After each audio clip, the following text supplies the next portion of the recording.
Yeah, we going up, we going crazy, going bonkers. Produced by Ziggy, Zay Ticky, believe that. It ain't peaches, it'll deceive you, boy, believe me. What you know about a jungle made with nothing but semen. No creepy crawlers, just heathens that prey on your weakness. Smell the slightest hint of fear, and the stainless you'll eat it. Gang bangers that greet your test on their face like Weezy. Pouring milk by the ounce, walking around looking sleepy. I'm from a town no integrity, a broken city, disrupted. I know niggas who once were real, who now turning into sucks. When it comes to murder, it's nothing. Rallos get pulled over scuffles. Bumpy road around this motherfucker, your life means nothing. It ain't peaches. Niggas walking around with no feelings, with a chip on their shoulder, saying the world don't feel us. Trying to earn them some millions so they can split with they niggas. I know cats that died broke because they lost all ambition. When it comes out to get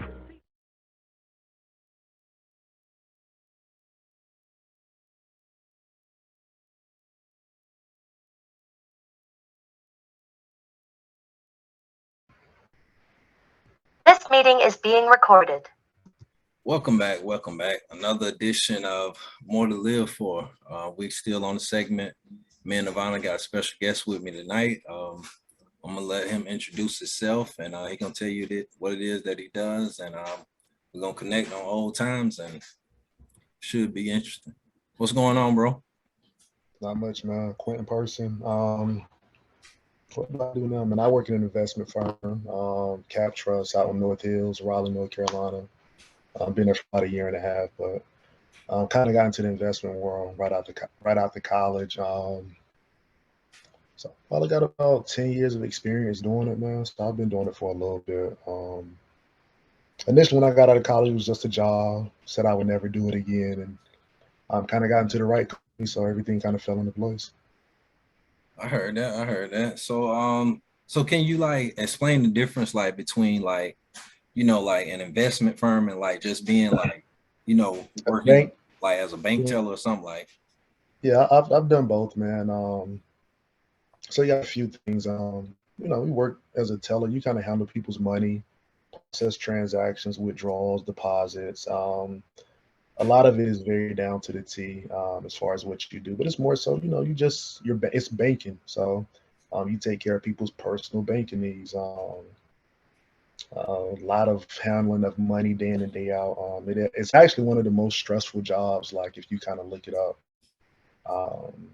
But yeah, that's banking in a nutshell. And you're just on the other side of it as a teller or a financial representative. That's the term that they use quite often. Now, what I do now at an investment firm is more so, it's a little more detailed, a lot more to it. Just working with 401k plans where, hey, when you first start up at an employer, they ask you if you want to contribute to your 401k plan. A lot of employers are going to match you. Sometimes they'll match you up to 7%. So what happens is, you know, let's say you make $1,000 a week. You get paid weekly. You contribute 7%. 7% of that is roughly $70. Employer match you another 70, so you got 140 going in there every paycheck or so, right? So that's just the basis of it. That's just kind of, you know, what I do as far as dealing with the 401k plans. I don't do anything as far as the contributions, but it's more so about we have a number of clients who we handle directly or who we deal with, and it's more so about just kind of putting together documentation, explaining fees, for us to kind of, I guess, manage their 401ks all together in a nutshell. So it's a lot more complicated than just banking on that end, but it is something that I always tell people, if you do have an option to, your employer offers a 401k plan, if you don't contribute, man, you're missing out on free money because it's your money that you're contributing, right, anyways. And then somebody's going to say, hey, if you contribute 5%, I'll give you another 5%. I mean, you're missing out on 10%, right? And that goes a long way towards your retirement savings, et cetera, et cetera. Like, you don't want to work forever. So it's a good way to kind of put you in shape. So when you retire, like, you have something to live off of. You have an income, right? Outside of just Social Security benefits. I heard that. So let me ask you this. So is it safe to say the things that you learned, through the years of, you doing this, because, from what you're telling me now, it's very complicated. And I can tell that you learned a lot over the years. Would you say the things that you learned may be the reason that, you still, do this profession? Because I remember you mentioning, like you said, years past that you said you'll never do it again, but it sounds like the things Yeah, that it was you're more learning so, are so beneficial.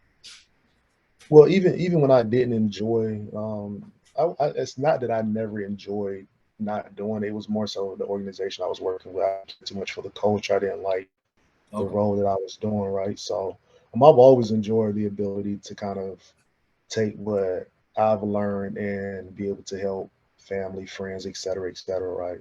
Right. 'Cause even though I can't offer financial advice, I'm not a financial advisor. I can tell people, hey, this is how 401k plan works. These are some of the rules that are applicable, and allow them to make an educated, informed decision. So I've always enjoyed that aspect of it. It's just more so the organization, the company that I was working for that I didn't enjoy.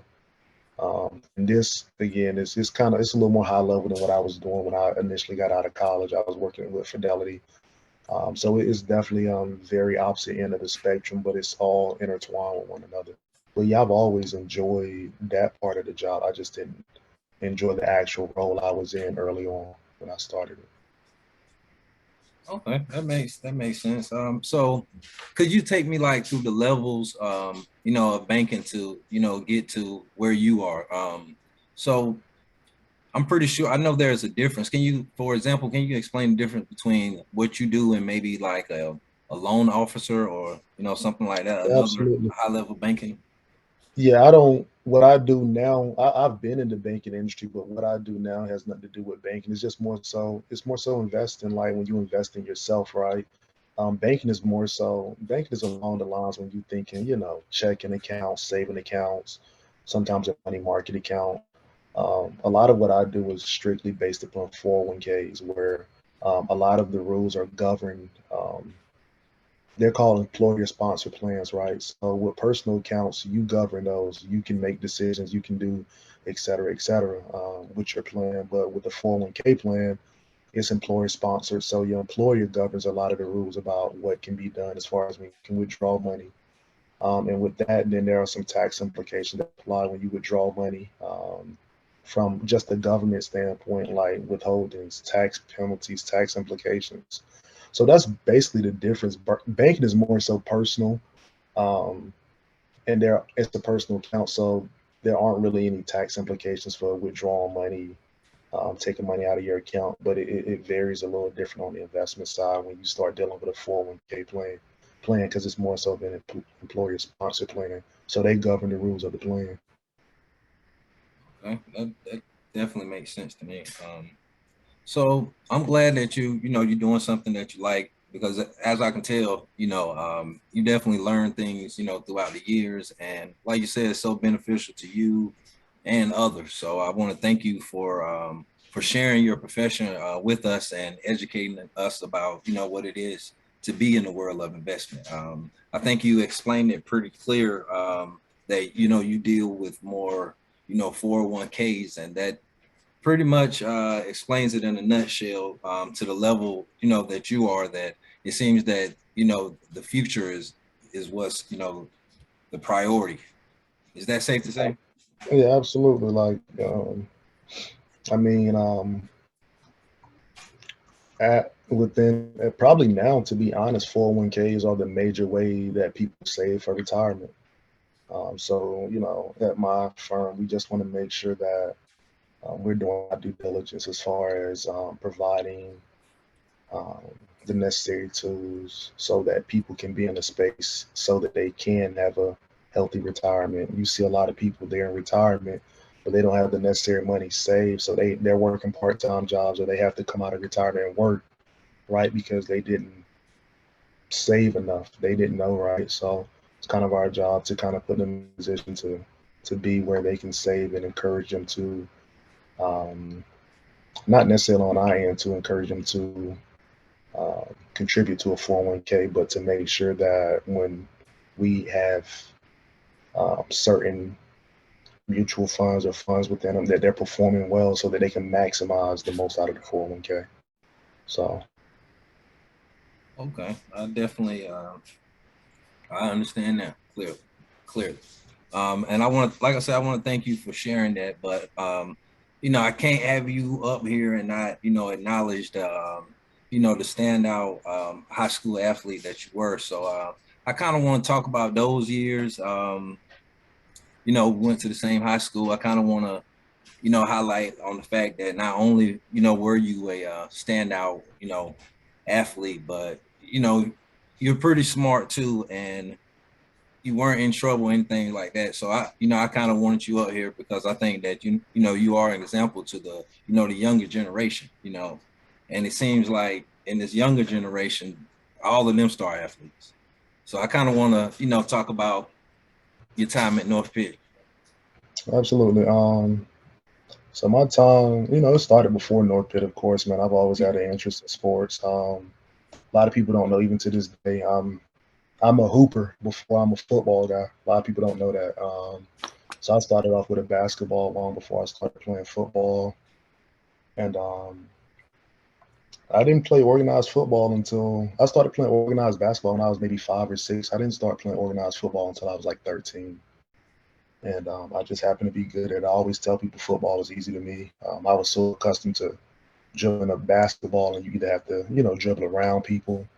Um, you got to dribble the ball, right? So you get a football, and now I have the opportunity to either run through, around you, or over you. It's much easier. And I've always kind of put it in those terms. So football was just an easy transition for me, man. I've always been pretty athletic, had some God-given talent, and just kind of took advantage of it. As far as the classroom, man, I was just fortunate. I think early on I was just kind of good at everything, and I didn't really have to put in much work, and it kind of worked out for me as far as being smart. Parents didn't really play as far as academics, but I mean, it was kind of on me too. Like I didn't care to be. I just wanted to be different, man. I felt like I always wanted to do well, no matter what I do. I still stand by that even to this day. So wasn't really much pressure from my parents to do well in school. It's just kind of something I felt like I wanted to do. The same thing with sports. So when I got to North Pitt, man, it was a transition. I think I got there in '99, and as soon as the year started, man, we had Floyd. So I was staying on overall, and kind of lost everything. So it was a transition period for me because I'm a freshman playing varsity. We lost everything as far as our home. So it was a very at that time I didn't think much of it, but I kind of looked back, and it kind of prepared me for some things, man. Some adversity. Things don't always go your way in sports and life, and it kind of started early on. And I had an up and down freshman year. And a guy that was playing varsity. I wanted to play with a lot of my friends. They were on JV, so it was just kind of new to me. Not something that I really wanted to do, but the coaches just kind of told me, like, "Look, you playing varsity, that's what it is." And I just remember playing, having highs and lows. And I think one of my mentors at the time was a guy named Saron Hines, man. And Saron was big as far as my development. Just talking to him in the game, picking his brain, and he had played on a really good team the prior year. And so he had a lot of knowledge about the game, all area guy, great at corner, great at receiver, great returning the ball. And he just gave me a lot of confidence, a lot of free game, man. And I kind of soaked up the game from him. So I always kind of, even to this day, man, even when I got older, college, high school, I felt like it was always my job to kind of, give some of that knowledge to the younger guys, man, let them know what to expect, teach them the game, right? Because that's kind of how it was given to me from somebody. So definitely shout out to my guy Saron, man. And then kind of had the opportunity to play varsity basketball. I didn't want to play though because the team was so good. I knew I wouldn't see the floor, so I didn't play. I played JV. Had a good JV year, and my freshman year all around was just a transition, a learning experience, man. Coming from junior high to high school, a bunch of distractions. At the time, like I said, we didn't have a place to stay because of the flood. Very similar to a lot of my peers, right? So just a transition away to it was just a transitional period for me, man. I think sports were a healthy distraction for me to kind of keep my mind off of that. So everything worked out and with high school sports, man. I played with some very athletic guys, some very talented guys, man. It just kind of shaped who I am, man. So I always felt like being north of the river, who kind of looked down upon. I always had a chip on my shoulder. Um, and that's always been my mo. Even to this day, I always kind of chip on my shoulder when playing, just competitive nature, man. And I think that's kind of what molded me to be, a pretty good athlete at the time in high school. It had nothing to do with athletic ability. I know guys who were just as athletic, if not more athletic. I just think they weren't built the same. And Right. as far as being resilient, being tough, a lot of them, they would kind of fold. And but with me, man, I look forward to the competition. I never back down, still won't back down. So. And all of those things are important, man. You can be super athletic, you can be super gifted, but if you don't have the work ethic or you don't have the desire to win, like you're just any other guy in the crowd, right? You have to do something to separate yourself from the pack. So, um, and it's funny, man, because as many games as I played in high school, college, like I never really like I was playing the game. I never thought about losing though. I just went out there and played, and I was just like, whatever happens, happens. Now after the game, if we lost, like I would think about a loss then, like damn, what could I have done better, et cetera, et cetera. But when I was out there playing, like I never thought about winning or losing. I felt like if I did my job and I played well, that's all you can do, right? But I felt like if I did that, then we were gonna win, regardless if it was basketball, football. Track is a more individual sport, so track included too, right? So that was always my like give 110, and if you come up short, it is what it is. You did your part. So I kind of man, that just kind of molded me for not just how I approach sports, but just life. All I do is give 110. Oh yeah, definitely, man. And yeah, man, that was well put. I kind of want to, highlight, two particular moments of your, of your high school career. Definitely that the basketball team of 2001. I thought that was a special team, and the football team of 2002. Even though I think 2000 and 2001, both of those teams were pretty solid too. But I just thought that I, 2002 team was special. um, no, I actually think the 2001 team was both of them, both football and basketball, was special. That ain't gonna knock. I ain't knocking the 2002 team, but I just think both teams. 2001 was a great year for me, sports wise. But both of those teams were really special. Right. 2001 was special because we got some football guys to come out like Kendrick Harris, Elliot Rogers, Yeah. Travis Parker. So we were able to get a bunch of athletic, gifted guys to come out and play football. And I mean, it was huge for us, man, because we needed those guys. They gave us a much needed lift. Um, and they contributed right away in spots where we needed it. So Travis at quarterback was huge. You got a guy 6'6", 230 playing quarterback, right? No, actually, that is the year I'm thinking about. I was thinking that he only played quarterback his senior year. Nah, he played his junior year. Okay. No. He played his that was his senior year. I think Trav didn't play his junior year. Trav a year ahead of me. So like I said, man, we were able to get some of those guys out, man, and we got those guys out. It made a world of a difference, man, as far as us being able to kind of take it to the next level. We got to the playoffs, and unfortunately we lost, but we made a good run. And then with basketball, man, I think I played my sophomore year. We based that everybody coming back. The major piece that we lost was Kelsey, and Right. that year was he kind of almost quit that year too, man. Got benched, didn't play, didn't agree with it. And I just remember kind of sitting down and talking to Ashwan at the time, kind of told him how I felt. And it ended up kind of working out at the end, man. And just a bunch of talent on that team. Travis at the 5, Jermaine at the 4, Kendrick, Trevor, Scoop, myself, Elliott off the bench. And, we had a few other guys came off the bench and contributed, man. But Yeah. from a talent-wise standpoint, man, definitely one of the most talented teams I've seen. That team in '99 was talented too, though, bro. Like my freshman year with Hugh, Cerrone, Kelsey. Travis, Kendrick, just a ton of talent there as well, way more. So that 99 team was superbly talented as well. Um, but I don't know, man. I guess like sports have always been a part of who I am. They'll continue to be a part of who I am, right? So, but just always being competitive. Sometimes, it's just a break from everyday life, man. I tell people that it's a good getaway. And when you're Oh on the yeah, field and competitive, you kind of forget about the other stuff. definitely, bro. And yeah, that's kind of why I wanted, to have you up here and kind of highlight that, man, because yeah, you were that dude, man. I know you know what I mean, you want to be modest and all of that, but you were that dude, and to be in that spotlight, and to handle it the way you do, and to stay on straight and narrow.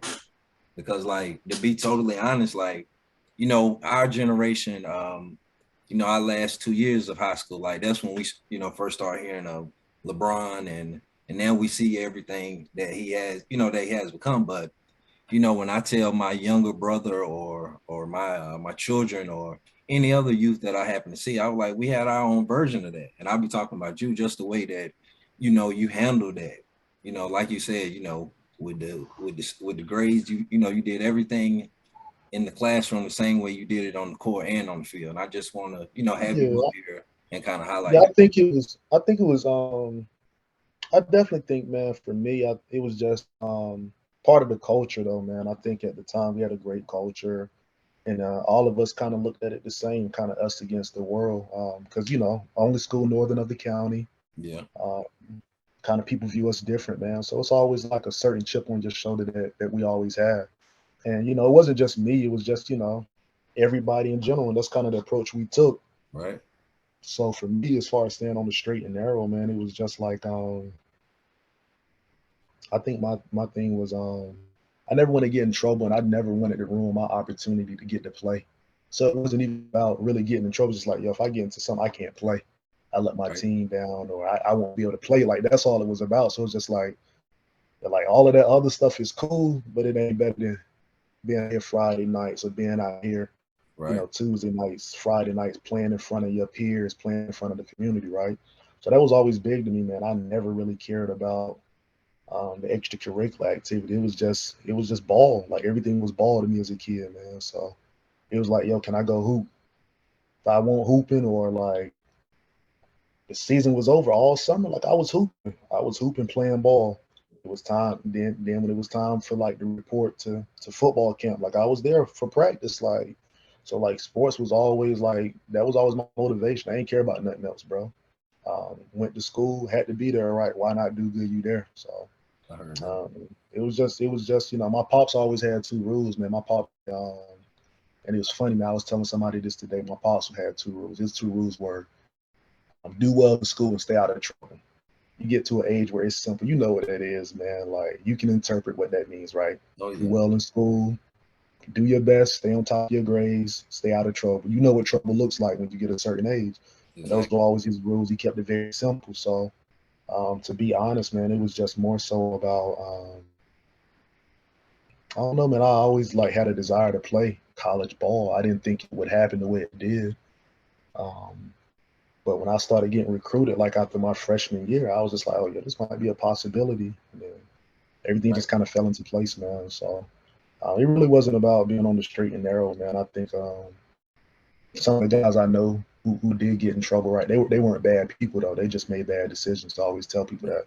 But I felt like if you north of the river, you went to North Pitt, like a lot of good dudes, man, who Yeah. good people. They just made some bad decisions. So I was around those guys all the time, and I never thought any less of them or thought they were X, Y, Z. Just they were always cool with me. It was always love from what they showed me. And this was, during the game, after the game, congratulating, supporting, being at the game. So a lot of my football guys who I was playing with, they would be at basketball games. A lot of my basketball guys who I would play with during the football season, they would be there. Guys would come out during track season and support, man. So to me, it was always love. So for me, it was easy to stay on the straight and narrow because I felt like, hey, I had my mind made up about what I wanted to do. So Right. those other things weren't really an option for me. That's what's up, bro. You brought up an interesting point, man. the fact that, you know, being where, you know, where we from, where we grew up at, where we went to high school at, you know, like it is a lot of guys that, you know, that we know that they're not bad guys, just got caught up, you know, in the, you know, making bad decisions. And, you know, that just goes to show that, you know, how you handle it, because it was a lot going on. It was a lot going on for us to be, you know, so-called, you know, in the country, you know, as far as how the other high schools are in the county. There was a lot going on around our way, you know, from 99 to 2003. So that's why I tell everybody, you know, it's all about what you make it though. And you definitely made the best of it. And, you know, staying out of trouble ain't the easiest thing to do, but you did it, and you did it for a better cause. So I think you're definitely are an example to the youth, you know, whether they're, you know, in sports or not, but just the youth period. So that's why I wanted you out here, and I appreciate you. Yeah, yeah, absolutely, man. I tell people, it's a bunch of talent in that area, a bunch of great kids. Unfortunately, they don't always have the access to the resources needed, right? So if you can contribute in any form or fashion, do so. So I coach a little bit now. It's nothing much, but it's just some stuff that I've done the last 2 years. But just felt like it's an opportunity to give back, to kind of mentor, to kind of share some knowledge I've learned over the years, man. But I will say that to me, Greenville's very special from a talent standpoint. I think I want to say last year, yeah, Dayron get drafted from South Central. Traquavion Smith entered the draft. His name is moving up on boards. He'll probably get drafted this year. So I have two kids, man. Play 1 year removed out of high school and possibly get drafted in the first round. I think that speaks volumes to the talent there in Eastern North Carolina, man. So I hope that people start to wake up and realize there's a ton of talent there, and put some respect on that area, man. And not just from the football, but I think basketball has been a sport that's been lacking. You see guys get recruited football, but I Yeah. think people kind of tend to look over that area when it comes to basketball, man. And even women's basketball, North Pitt has been great for years. South Central's been pretty good. Farmville's been good. So there have been some great women's team there too that have Yeah. won some state championships, man. So I just hope that, on the not the upcoming now, starting now, that um, those kids get the recognition and the props that they deserve, man, because it's a special area when it comes to talent, basketball, football, all sports. So, um, yeah, that's basically it, though, man. But it's a lot of talent that comes out of that area that people kind of overlook for whatever reason. Not sure, but I hope that that changes soon. Yeah, that's changing. That's changing. If I'm not mistaken, I want to say that, I think it was North Pitt, but I remember one of the high school games made top 10 on Sports Center. I think that was last year Mhm. sometime. You know, you remember that? I think I posted, if I'm not mistaken, but that just goes to show you, you know, the talent, you know, and then the fact that it is, you know, guys not necessarily from Greenville, but from this region that are in the league now. So, that, you know, Right. they just kind of piggyback off what you said. But 252 is big, man. 252 get a lot of respect up here too, though, man. oh yeah, And I can guys believe it. like, yeah, they definitely know, like, there's some guys down there superbly talented. So comes up a lot, man. Pick up games and just talking to guys about sports, man. So I hope that, like I said, I hope that those kids get the recognition they deserve. But first and foremost, man, I hope that they're being taught that academics are first, man. Like, you can't do nothing with bad grades, or if you're not if you're not doing what you need to do on your end, right? Do all you can do on your end so that you can play at the next level if it's important to you. So it's just a small sacrifice, man, and that's basically it, man. Just do what you do in the classroom, and everything else will fall into place. And I think a lot of guys sometimes have it reversed. They think that do what you got to do on the court, not in the classroom, and that's not the way. You do what you got to do in the classroom first, and then once you do what you got to do on the court or the football field, everything else will fall into place. So. Oh yeah, definitely, bro. Definitely. I think we're gonna go ahead and get up out of here, man. I definitely want to thank you for doing this once again. Cover some good, you know, some good topics on what it is that you do, and you know, going back down memory lane, you know, talking about good old days at North Pitt, and you know, learning the things that you're doing now. You say you went coaching a little bit. I think that's very cool, bro. I think Yeah, that's real cool. That's definitely giving back. Appreciate it, man. So definitely. But yeah, man, thank you for doing this, bro. And it's been another edition of More to Live For, Men of Honor, Volume 6 with the homie QP. It's been real. We out of here. Peace and blessings.